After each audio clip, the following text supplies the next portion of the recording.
दरम्यान विरोधकांचे सत्ताधाऱ्यांवर एकाच दिवशी 2 बॉम्ब पडलेले। दानवेंच्या रडारवर शिवसेनेचे आमदार महेंद्र दळवी आहेत, तर मनसेचं लक्ष आहे पीडब्ल्यूडीच्या भ्रष्ट अधिकाऱ्यावर। अधिवेशनाच्या पार्श्वभूमीवर महायुतीला विरोधकांनी आता घेरायचं ठरवलेलं आहे।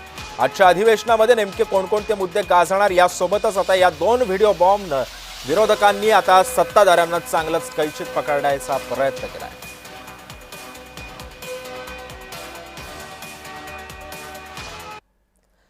दरम्यान या सगळ्या मुद्द्यावर आम्ही काही वेळापूर्वी महेंद्र दळवींशी सुद्धा बातचीत केली होती। त्यांनी नेमकं काय म्हटलं या प्रकरणावर पाहूया।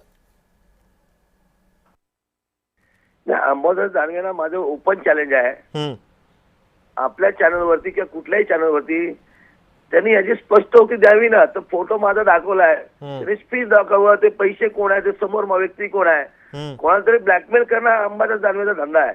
आता त्याला काम का उरलेलं नाही आहे, कुठलं पद हातात नाही आहे, पक्षामध्ये कोण कुत्र विचार नाही आहे।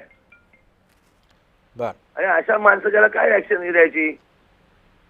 त्यांनी मी तर त्यांना तुम्ही अधिवेशनामध्ये हा प्रश्न नक्की लावून धरला त्याच्यामध्ये, पण असे कोणतरी हे करणं, ब्लॅकमेलिंग करणं ठीक नाही। आता माझा फोटो दाखवला, बाकी दाखवलं त्यांनी, माझं चॅलेंज आहे।